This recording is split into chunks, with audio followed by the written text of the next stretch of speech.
ایک بچے نے نا حضور کے کپڑوں پر پیشاب کر دیا تھا، اس کی ماں پریشان ہو گئی، بخاری ہے، یا رسول اللہ وہ بچہ تھا پتہ نہیں چلا، تو نبی پاک فرمانے لگے کیا ہو گیا، وہ بچہ ہے، اللہ نے پانی پیدا کیا نا، ابھی اس پہ پانی بہائیں گے سب ٹھیک ہو جائے گا، وہ بچہ ہے۔ لیکن حاجی صاحب گھر میں بگڑ جاتے ہیں، پوتا اگر پیشاب کر دے کہتے ہیں میں نماز پڑھنی ہوتی، وہ بگڑ جاتے ہیں، پیر صاحب بگڑ جاتے ہیں اس بات پہ، علامہ صاحب بگڑ جاتے ہیں، سیٹھ صاحب کہتے ہیں پتہ ہی نہیں بچے نے پیشاب کر دیا ہے۔ حضور نے فرمایا کہ بچہ بچہ ہوتا ہے، وہ چھوٹا ہے، اس کا ایک مزاج ہے، اس کا ایک مطالبہ ہے۔ اب آپ یہ کہیں کہ وہ بڑا مجھے پاک صاف سمجھتا ہے تو اس رویے سے میرے ساتھ وہ ملاقات کرے، آپ اس کے مزاج کی رعایت کریں گے۔ نبی کریم کے غلام کے بیٹے ہیں حضرت اسامہ بن زید، نواسوں کی بات نہیں سنا رہا، زید بن حارثہ حضور کے غلام تھے، ان کے بیٹے ہیں، چھوٹی عمر تھی، ناک بہ رہا تھا۔ ویسے دادا جی ناک صاف کر دیتے ہیں پوتے کا، ہو سکتا ہے وہ ڈانٹ دیں کہ چل دوڑ جا کتنا گندا، اماں سے کہتے ہیں ناک صاف کرے، چل نالائق، نانا بھی کہتے ہیں بھاگ جا، کیونکہ وہ حاجی صاحب نے وضو کرنا ہے، نماز پڑھنی ہے، تو ان کے قریب یہ چیز آگے تو بڑا مسئلہ بن جائے گا۔ نبی کریم صلی اللہ علیہ وسلم نے کہا عائشہ اسامہ کی ناک بہ رہی ہے صاف کر دو۔ حضرت عائشہ کہتی ہے میں ذرا اٹھی کو کپڑا دیکھ لو تو حضور جلدی سے اٹھے۔ ایک روایت تو یہ کہ حضور نے ناک پونچھ دیا، اور دوسری میں کہ نبی پاک قریب پہنچ گئے۔ جناب عائشہ کہتے ہیں میں نے ہاتھ پکڑ لیا، میں نے کہا حضور کپڑا لینے گئی تھی آ گئی، کہتے میں نے اپنے ہاتھوں سے ان کی ناک صاف کر دی، ریٹ صاف کر دیا۔ اللہ کے رسول گویا میری طرف دیکھ کے مسکرائے، حضور راضی ہوئے۔ بچے تو بچے ہوتے ہیں، بچے تو بچے ہوتے ہیں۔ اب آپ کو بچہ حاجی صاحب مانے، پہلے نمازی صاحب مانے، آپ کو پہلے بچہ جو ہے وہ بڑا سیاںہ مانے، سمجھدار مانے، عقل مند مانے، پیر صاحب مانے۔ چھوٹا بچہ تو وہ نہیں مان سکتا، آپ اس کی نفسیات کے مطابق اس کے ساتھ چلیں۔ آپ رویہ وہ رکھیں کہ وہ بچہ ہے، وہ چھوٹا ہے، حضور بچوں کے پاس سے گزرتے تھے تو انہیں سلام کہتے تھے، آپ بھی کہتے ہیں، آج سے کہیں گے۔ حضور گزرتے چھوٹے کہتے السلام علیکم، اور نبی پاک صلی اللہ علیہ وسلم کبھی کبھی نا بچے کھیل رہے ہوتے تو حضور بیٹھ جاتے، فرماتے یار میرے سینے سے تو لگو۔ حضور زمین پہ بیٹھ جاتے، بچہ یوں ہاتھ پہ، بچہ دوڑا آتا، حضور کے سینے سے جب لگتا تو نبی پاک گر جاتے اور فرماتے اوئے ہوئے تم نے تو مجھے گرا ہی دیا ہے۔ یہ بچوں کے ساتھ آپ جو رویہ رکھیں گے وہ میٹھا ہوگا۔ اب آپ کہیں گے چونکہ اب میں ایک عہدے پہ ہوں، میں ایک منصب پہ ہوں، تو یہ آپ کی نفسیاتی کمزوری ہے۔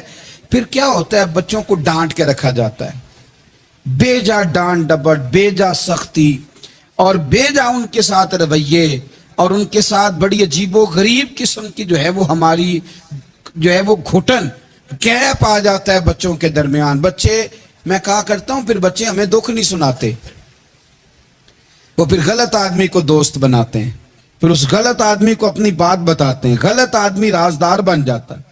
آپ ان کی نفسیات کے مطابق ان سے پیار کریں، انہیں ٹائم دیں، آپ دیکھیں یہ کیا سوچتے ہیں، کیا کہتے ہیں، کس طرح کا ان کا رویہ ہے بچوں کے ساتھ۔ پھر نوجوان جب کوئی ہو جاتا ہے تو اس کی سوچیں جوان ہو جاتی ہیں۔ نوجوانوں سے معذرت کے ساتھ نبی پاک علیہ السلام نے نوجوانوں کی حکومت سے پناہ مانگی، نوجوانوں کی حکومت سے پناہ مانگی ہے، اس لیے کہ نوجوان بڑی جلدی پیار بھی کرتا ہے اور بڑی جلدی نفرت بھی کرتا ہے، سوچیں مضبوط نہیں ہوتی۔ نوجوان آدمی، جوان آدمی، بکھری ہوئی سوچیں ہوتی۔ میرے رسول کریم صلی اللہ علیہ وسلم نوجوانوں سے ان کے مزاج کے مطابق ڈیل کرتے تھے، ان کی طبیعت کے مطابق ان کی ذہن سازی کرتے تھے۔ ہم نہ جوانوں کو وقت نہیں دیتے، ہم مطالبہ کرتے ہیں نوجوان سے کہ وہ ہے نوجوان، باتیں بوڑھوں والی کرے۔ اگر جوانی میں بوڑھوں والی باتیں کرے تو پھر تو شیخ سعدی کہتے ہیں سارے بوڑھے چھوڑ کے اس نوجوان کے پاس بیٹھو، اس کے پاس فیض زیادہ ہے۔ اگر ایسا ہو جائے، کیونکہ در جوانی توبہ کردن شیوہ پیغمبری، یہ تو اچھی بات ہے، لیکن میرے عزیز اگر ایسا نہ ہو ایسا ممکن نہ ہو تو پھر نوجوان کو آپ اس کی طبیعت کے مطابق ڈیل کریں. آپ اس کی سوچ دیکھیں, اس کا رویہ دیکھیں, اس سے پیار کریں. تو سرکار کی اس حدیث نے بتلایا کہ نیکیاں کرو پر حسد نہ کرو ورنہ یہ کھا جائے گا. حسد کرتے ہیں لوگ, حسد نہ کریں زندگی میں, یہ آپ کے دل کو جلائے گا, یہ آپ کو تکلیف دے گا. اور اعلیٰ حضرت بریلوی رحمۃ اللہ علیہ کا تو ایک جملہ اس عنوان پر بڑے شاندار ہے.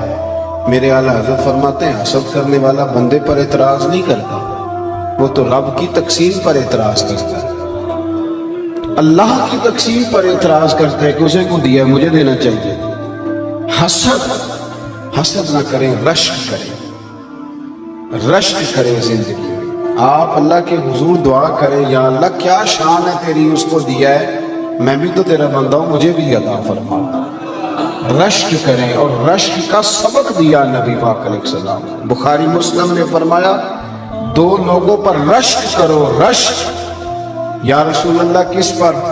فرمایا ایک جسے اللہ مال دے, وہ صبح بھی اللہ کے راستے میں خیرات کرے, شام بھی اللہ کے راستے میں خیرات کرے. اور دوسرا وہ شخص جسے اللہ علم دے, قرآن کا علم دے, اور وہ صبح بھی لوگوں کو قرآن کا درس دے اور شام بھی لوگوں کو قرآن کا پیغام سنائے. رشک کریں, اپنی زندگی میں رشک کریں کہ یا اللہ تیرا کرم ہے نا وہاں دیا ہے. دیکھیں نا حضرت عمر فاروق رضی اللہ تعالیٰ عنہ فرماتے ہیں کہ میں نے ساری زندگی کوشش کی کہ نیکیوں میں ابو بکر سے بڑھ جاؤں, پر مجھے رشک ہے کہ ان کا ہمیشہ پہلے ہی نمبر رہا. ان کا نمبر ہمیشہ رشک کرتے تھے, ہمیشہ رشک فرماتے, اور اس رشک کے ساتھ ذکر کرتے تھے. کسی نے آپ سے پوچھا, عارف رومی علیہ رحمہ اس کو لکھتے ہیں, کسی نے پوچھا حضرت عمر سے کہ آپ کہتے ہیں کہ میں آدھا مال, ویسے آدھا مال بھی لے کے آنا بڑا مشکل کام ہے, یہ 2.5% زکوٰۃ دینی پڑتی ہے نا رمضان میں, تو 15 مفتیوں سے لوگ فتویٰ پوچھتے ہیں. یہ بھی کہتے ہیں کہ تھوڑے سے میں نے پیسے بھی دینے ہیں, فلانا بھی مسئلہ ہے. 15 لوگوں سے مسئلہ, آپ ناراض نہ ہونا, میری چھوٹی سی رائے یہ ہے کہ زیادہ مسئلے پوچھتے اس لیے کہ کوئی گنجائش نکل آئے, ورنہ بات تو ایک ہی ہوتی ہے جو سب بزرگوں نے بتانی ہوتی ہے. پوچھتے رہتے ہیں تفصیلات میں. 50% دینا خاصا مشکل کام ہے, کہ حضرت عمر کہتے ہیں میں لایا تھا 50%. توجہ ہے میری بات پر؟ حضرت ابی بن کعب نے کہا تھا حضور میں نے سارے پیسے اللہ کے راستے میں خیرات کرنے, تو سرکار نے فرمایا نہیں, چوتھا حصہ دو. حضرت ابو لبابہ نے بھی عرض کیا تھا حضور سارے دینے ہیں, فرمایا نہیں, چوتھا حصہ دو. ہاں ایک ابو بکر صدیق ہے جو سارے لے کے آئے, تو میرے رسول نے سارے ہی قبول فرمائے. تو حضرت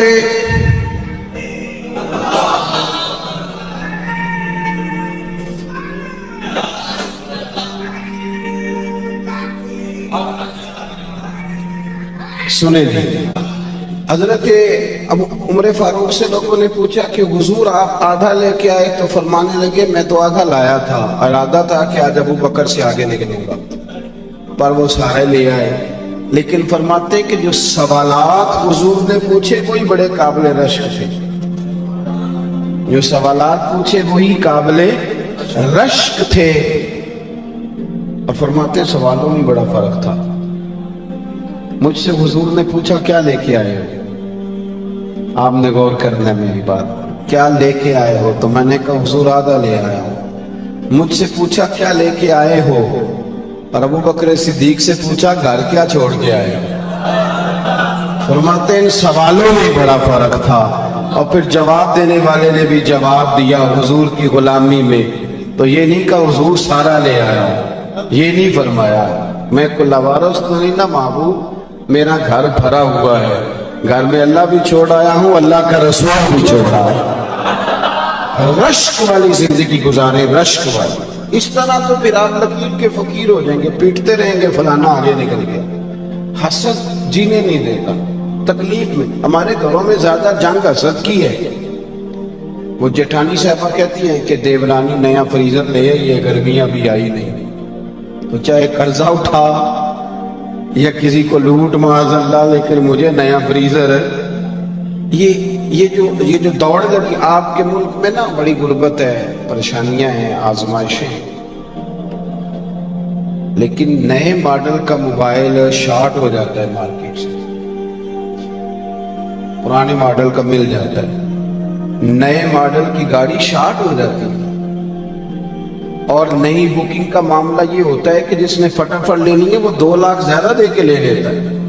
یہ معاملہ کیا؟ یہ دوڑ لگی ہوئی، کسی طریقے آگے نکل گئی، اور بڑے لوگوں کی دوڑ بھی بڑی بڑی لگ گئی۔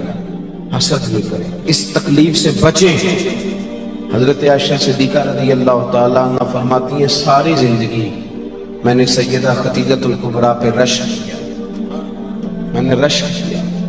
آپ فرماتی ہیں کنز النمال میں روایت موجود ہے، فرماتی ہیں ایک بوڑھی عورت دوپہر کو آ گئی تھی، وہ سرکار کے آرام کا وقت تھا تو صحابہ نہیں آیا کرتے، لیکن وہ بوڑھی آ گئی، اور جب وہ بوڑھی نے دروازے پہ دستک دی، پوچھا گیا کون ہے، اور جب وہ بولی تو حضور جلدی سے اٹھے چارپائی سے، سرکار نے اسے بٹھایا، کھانا کھلایا، اور کہتے ہیں وہ باتیں کرتی تو حضور گہری سوچ میں چلے جاتے، کبھی مسکراتے کبھی رو بھی دیتے۔ بڑے لوگوں کو حضور وقت دیتے تھے، پر اسے انفرادی وقت دیا، اور جب وہ جانے لگی تو حضور نے تحفے بھی دیے۔ وہ خاتون چلی گئی تو میں نے عرض کی حضور یہ کون تھی؟ بڑے لوگ آتے ہیں پر آپ نے کوئی بڑا ہی اعزاز دیا یا رسول اللہ، اور بڑا میں نے انفرادی رنگ دیکھا ہے۔ کہتے ہیں سرکار خاموش ہو گئے، پھر حضور کی آنکھوں میں آنسو چمکے، اور سرکار فرمانے لگے عائشہ یہ میری پہلی زوجہ سیدہ خدیجہ الکبریٰ کی سہیلی تھی۔ یہ جو خدیجہ جب ہم مکے میں رہتے تھے تو یہ آیا کرتی تھی، خدیجہ اسے کھانا کھلاتی تھی، اس کی باتیں سنتی تھی، اسے وقت دیتی تھی، اسے تحفے دیتی تھی۔ آج جب یہ دوبارہ آئی ہیں تو وہ ساری یادیں تازہ ہو گئی۔ جناب عائشہ صدیقہ رشک سے بیان کرتی، تھوڑا تھوڑا نکلیں اس دور سے۔ آپ یقین کریں کہ بہت بڑے آدمی سے کبھی بڑا چھوٹا جملہ سننے کو مل جاتا ہے، اور پس منظر دیکھتے ہیں تو کمزور بات نکل آتی ہے۔ ایسا نہ کریں۔ اس حسد کا نقصان یہ ہوا ہے کہ معاشرے کے اندر ہمارے بچے سمجھنے لگے ہیں کہ شاید ہم چوروں کے بیچ رہتے ہیں، ڈاکوؤں کے بیچ رہتے ہیں، کوئی شخص یہاں ٹھیک نہیں۔ آپ کسی کا نام لے دیں کسی بچے کے سامنے، سیاستدان کا، لیڈر کا، فوراً اس کو تربیت دی جاتی ہے چور ہیں سارے چور، مجھے جی فلاں پیر صاحب بڑے اچھا، وہ دکاندار ہیں سارے، فلاں علامہ صاحب نے کل بڑی عمدہ بات، چھوڑ تو مولویوں نے روٹی روزی کا نظام بنایا۔ ہم نے بچوں کا یہ مزاج بنا دیا۔ وہ ہلکا سا جو حسد تھا اس کو اتنا بڑھا کے بیان کیا کہ کوئی شخص اچھا رہا ہی نہیں۔ میں ملک سے باہر تھا تو ایک صاحب مجھے کہنے لگے پاکستان کا بڑا برا حال ہے، دینی حلقوں کا، غیر دینی حلقوں کا۔ میں نے کہا یہاں بیٹھے ہیں آپ کو کیا پتا ہو؟ کہنے لگے جی کیا کر رہے ہیں مدارس؟ میں نے کہا سنو، رمضان المبارک میں مسجدیں تھوڑی ہوتی ہیں، حافظ زیادہ ہوتے ہیں، حافظوں کو جگہ نہیں ملتی، مدارس کوئی کام نہیں کر رہے۔ طریقت میں ٹھیک ہے بڑی پریشانیاں آئی ہیں، لیکن اللہ کے فضل سے اب بھی ڈھیروں مرید ایسے ہوتے ہیں جن کے داڑھی سنت کے مطابق ہوتی، جن کی پیشانیاں سجدوں کی لذت سے آشنا ہوتی ہیں، تو وہ شیخ ایسا ہے جو لوگوں کو ذکر و درود کی عادت ڈال رہا ہے کہ یہ رنگ چڑھا ہوا ہے۔ اور جہاں تک عوام کی بات ہے تو یہ زلزلہ آیا، سیلاب آیا، تو ہم نے دیکھا 30 سال ہو گئے جس بوڑھی کی شادی کو، اس نے جہیز کی رضائی نہیں نکالی تھی، اور اس نے بھی نکال کے دے دی، کہنے لگی اب وقت آیا ہے، میں زلزلہ والوں کو دینا چاہتی ہوں۔ میرے بھائی جس بچی نے خود مشین پر بیٹھ کر جہیز بنایا تھا، اس نے بھی اپنی ابا سے کہا کہ میں 3 کپڑوں میں چلی جاؤں گی لیکن یہ زلزلہ زدگان کو دے دو۔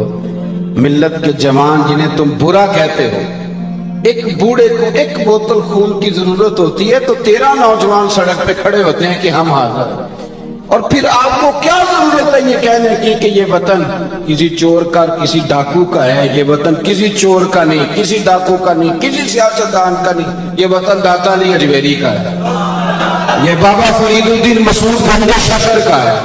کیوں آپ کچی پکی باتیں کرتے ہیں؟ آپ اپنی زبان پر تعریف لائیں تو صحیح، آپ بات کریں تو صحیح، مزاج نہیں۔ میں چلا گیا، یہ صحابے کے پاس قبر ہے شہاب الدین غوری کی، پتہ ہے آپ کو؟